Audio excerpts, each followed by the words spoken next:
Hola, buenas tardes, queridos hermanos. Es un honor y un placer estar de nuevo con ustedes por estos medios, compartiendo un pedacito más de la palabra de Dios. Hemos estado estudiando la oración modelo que conocemos como Padre Nuestro y vamos a retomar esta frase que dice: santificado sea tu nombre. Ya vimos anteriormente que nosotros tenemos que honrar, tenemos que venerar el nombre del Señor, y que es a través de la oración, a través de la adoración, a través de la alabanza. En esta ocasión vamos a retomar esta frase y vamos a ver por qué Cristo insertó esta declaración en esta plegaria. ¿Sí? En ella implican 4 cosas. 1, respeto. 2, reverencia. 3, temor. Y 4, amor para y hacia la persona de Dios y su Padre. Cristo enseña que el término nombre que emplea aquí no se puede limitar a un simple título que se utiliza para identificar a un ser humano. El nombre de Dios comprende el título, la persona, el poder, la autoridad y el carácter y la misma reputación de Dios. De modo que cuando decimos santificado sea tu nombre, conlleva todo esto. La pura palabra nombre conlleva todo esto: el título, la persona, el poder, la autoridad, el carácter y la misma reputación de Dios.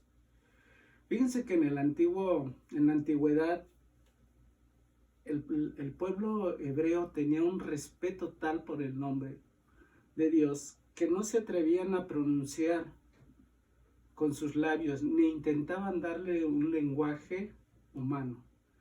Para escribir empleaban las letras, lo que conocemos como Y, H, V o la V chica y la H.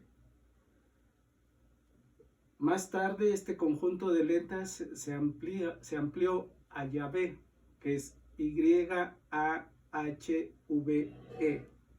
y que luego se transformó en Jehová.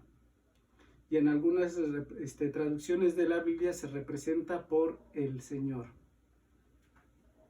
Vamos a ver Juan 8:58. Ustedes anoten la cita, yo se las leo y después ustedes con calmita la leen ahí en casa. Dice: Jesús les dijo: de cierto os digo, antes que Abraham fuese, yo soy.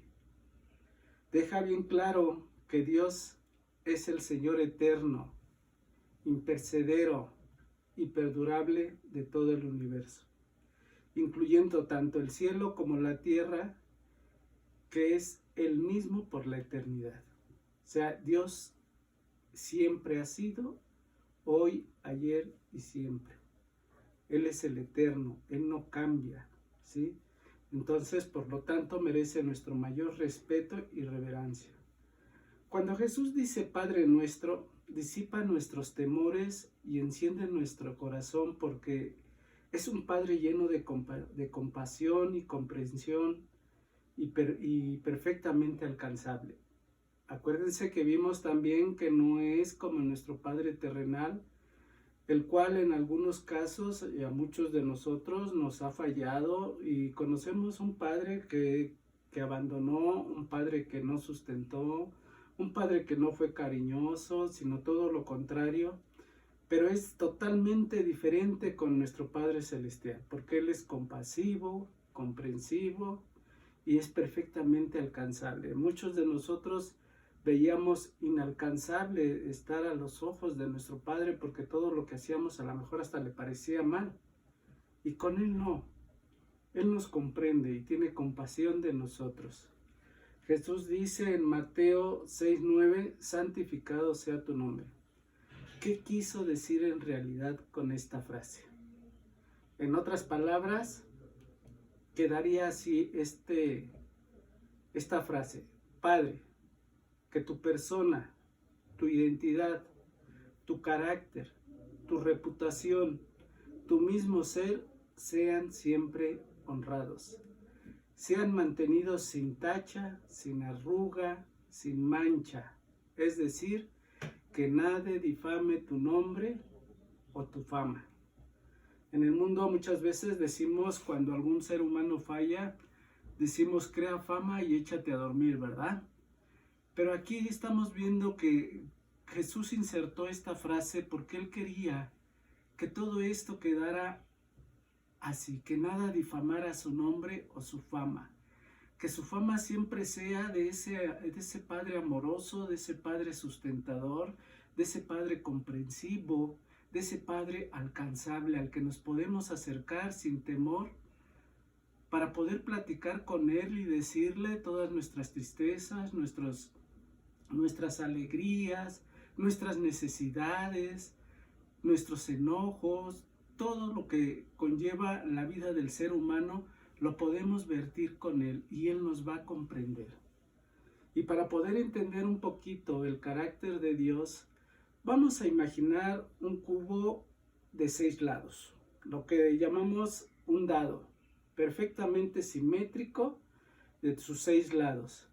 Fíjense bien, en el lado 1 está lo santo, puro, sin tacha de Dios. ¿Sí? Lo santo y lo puro, sin tacha. En el lado opuesto a este lado 1, que vendría siendo el lado 2, lado 1, lado 2, dice que está lo amoroso, lo compasivo de Dios. Llevamos 2 lados. Fíjense bien, en el lado 3, que vendría siendo así, el lado 3 está lo justo, lo perfecto, lo impecable de Dios. Lado 3.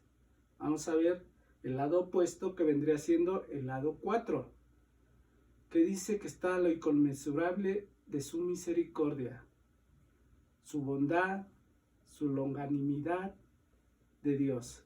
Vamos a ver qué es inconmensurable, qué es difícil o imposible de medir o valorar. Su longanimidad es su generosidad. ¿Sí? Ese es el lado 3. No, es el lado 4. ¿Sí? Ahora vamos a ver el lado 5, que vendría siendo así. El lado 5 está lo honesto, lo veraz y la fidelidad de Dios. ¿Sí? Y el lado 6 está su comprensión e interés por nosotros, sus hijos. Como podemos ver en este ejemplo, todos los lados están perfectamente en un perfecto equilibrio y una perfecta simetría.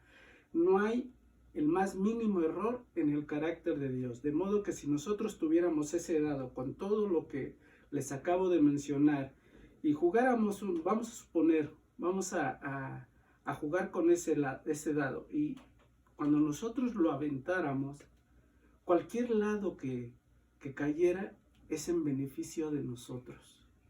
No perderíamos nunca, siempre estaríamos ganando, porque si no cae lo perfecto, sin tacha, o cae lo santo, o cae su amor por nosotros, o cae cualquier lado que caiga, siempre vamos a ganar. Vamos a ver lo que es Isaías 6 del 1 al 7 y lo vamos a ir desmenuzando un poquito, vamos a ir viendo versículo por versículo. Y dice en el versículo 1, esta es la visión que tuvo Isaías. Dice, en el año en que murió el rey Usías, vi al Señor sentado en un majestuoso trono, y el borde de su manto llenaba el templo. Dice, el borde de su manto llenaba el templo. ¿Qué quiere decir esto? Quiere decir que en la iglesia, en los santuarios apartados para Él, el cuerpo de los creyentes, donde quiera que nos reunamos y donde quiera que estemos, vemos su persona y su autoridad. Su honor se manifiesta en todas partes, en el mundo en general, y alrededor de nosotros se hace evidente la presencia, el poder y el carácter de Dios nuestro Padre. Y diríamos, ¿cómo se hace evidente esta presencia? ¿Cómo se hace evidente este carácter y el poder de nuestro Dios? Se hace evidente cuando nosotros abrimos los ojos y vemos la luz del sol. Se hace evidente cuando nosotros respiramos aquella cosa que se llama aire, oxígeno, y no lo vemos.